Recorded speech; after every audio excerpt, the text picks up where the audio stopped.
अचेतन मन को, उस अनकॉन्शियस को, जिसकी बातचीत आज साइकोलॉजिस्ट कर रहे हैं, जिसके बारे में पूर्ण वर्णन हो चुका कि कुछ अनकॉन्शियस अचेतन मन है, वो हमें किसी तरह से मदद कर रहा है, लेकिन हमारा उससे कनेक्शन नहीं है। वो अपना कनेक्शन बनाए है, उसकी छत्र छाया है, लेकिन हम उसे नहीं पा पाते। वो अनेक तरह से आपकी मदद कर रहा है।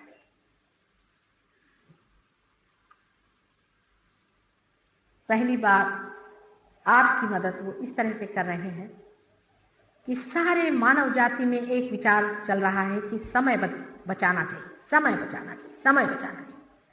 समय व्यर्थ हो रहा है, समय व्यर्थ हो रहा है। किंतु यही मनुष्य की मूर्खता भी आ जाती है कि वो जो समय बचा रहा है वो कहाँ व्यर्थ कर रहा है। अगर वो एक क्षण भी इसे सोचे कि समय मैं जो बचा रहा हूं इसे मुझे कहाँ लगाना है, तो उसमें संतुलन आ जाएगा।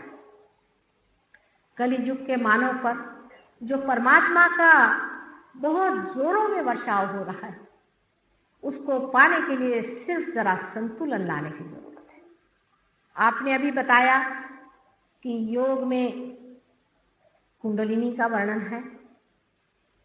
पातंजलि योग शास्त्र में जिस तरह से बताया गया है कि आपको 6 तरह की चीजें करनी पड़ेगी, जंगलों में रहना पड़ेगा, गुरुओं का समागम करना पड़ेगा, तब कहीं जा करके ये चीज अंदर बनेगी।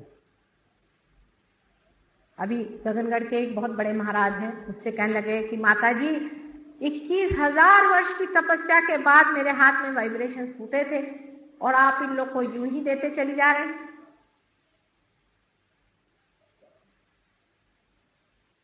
आपने अगर शंकराचार्य जी को पढ़ा होगा तो उन्होंने भी चैतन्य लहरियों पर अनेक श्लोक लिख दिए।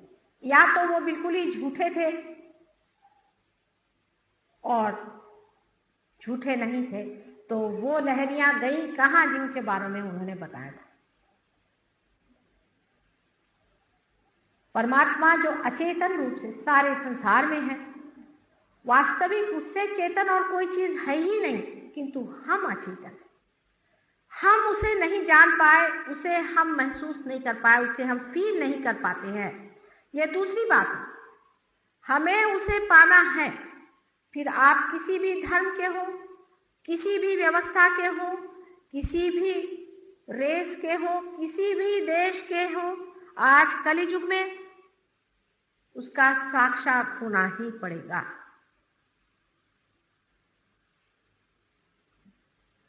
– 1979 से कलियुग खत्म होना चाहिए, शुरुआत हो गई।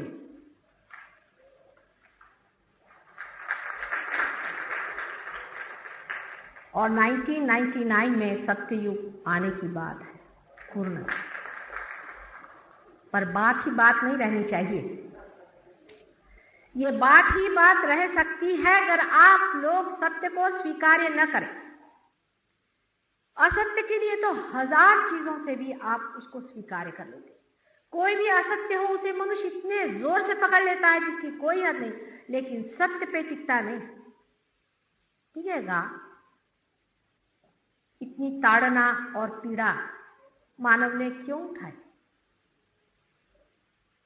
एक मां के हृदय को ये चीजें विदीर्ण कर देती है, लेकिन क्या करे मानव उसके बगैर मानने वाला नहीं, उसके बारे में सोचने वाला नहीं है। मानव बड़ा हठी है, बड़ा घमंडी है, बड़ा अहंकारी है और समर्पित भी हमेशा असत्य ही को रहता है। कुछ चमत्कार देखे उसी ओर दौड़ पड़ा, किसी ने 2 पैसे दे दिए उसी ओर दौड़ पड़ा। जितनी भी असत्य की बातें हैं जिससे कि मन में घृणा किसी के प्रति हो, जैसे मैं आपसे कहूँ आप हिंदुस्तानी हैं, आप दुनिया भर के लोगों को नफरत करें तो अभी सब हिंदुस्तानी एक हो जाएंगे। मैं कहूँ आप एक योग भूमि के वासी हैं, सारे संसार को आप प्रेम करें। तो मुझे लोग लेक्चर देते हैं, माता जी आप तो सबको प्रेम सिखा रही, वो हमें प्रेम करते हैं या नहीं? ऐसा मनुष्य असत्य को पकड़ा हुआ है कि सत्य ढर रहा है, बाहर चला जा रहा है, लेकिन उसे स्वीकार नहीं करता। इतना हठी है कि असत्य की कांस पकड़ के बैठा है, उसे छोड़ता ही नहीं, उसी को वो माना हुआ है यही सब कुछ है। मानव को स्वतंत्रता दी गई विशेष रूप से, अचेतन ने दी, अनकॉन्शियस ने दी है, परमात्मा के प्रेम ने दी है, जिसे हम प्रणव कहते हैं, जो परमात्मा का प्रकाश, उसी ने जानबूझ करके आपको स्वतंत्रता दी। आपने अगर मेरे पहले लेक्चर कभी सुने हो तो आप जानते हैं कि किस तरह से हमारे मस्तिष्क में कार्य करके हमको अलग कर दिया गया उस चेतन शक्ति से जो चारों तरफ, उस इनफाइनाइट से दूर करके हमको फाइनाइट कर दिया, उस असीम से हमें हटा करके और हमें सीमा में बांध दिया। हम अलग हो गए, आप अलग हो गए, आप अलग। क्यों किया ऐसा? इसलिए क्योंकि आप एक परमात्मा के हाथ में यंत्र स्वरूप बनना चाहते हैं। उस यंत्र को व्यवस्थित संतुलित बनाने की जिम्मेदारी आप पर छोड़ दी। मनुष्य कितनी बड़ी चीज है। सारे संसार में, सारे विश्व में आज तक हुए जितने भी सृजन हुए हैं, पृथ्वी तल पे जो मानव आज खड़ा है, वो भी कलियुग में घर गृहस्थी में सामान्य तरह से रहने वाला मानव सबसे ऊंचा है। वो जितना पा सकता है कोई भी संसार में नहीं पा सकता। एक बड़े भारी संतुलन की जरूरत थी। अपने मस्तिष्क में प्रति अहंकार और अहंकार नाम की दो थैलियां, दो पर्दे हैं, इसे ईगो और सुपर ईगो कहते हैं। वो जानबूझकर बनाए गए। एक तरफ से एक चीज बढ़ती है, दूसरे तरफ से दूसरी चीज बढ़ती है, जो बीचों बीच आ जाए, जो संतुलन में आ जाए, जो टेम्परेंस में आ जाए, अति में न जाए,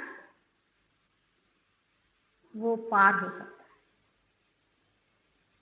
उसी के अंदर कुंडलिनी उठ करके बीचों बीच से निकल के उससे प्लावित कर देती है। उसी के अंदर उसका चित्त, अटेंशन कुंडलिनी पर बैठा हुआ उस अचेतन में, अनकॉन्शियस में आपको छोड़ देता है।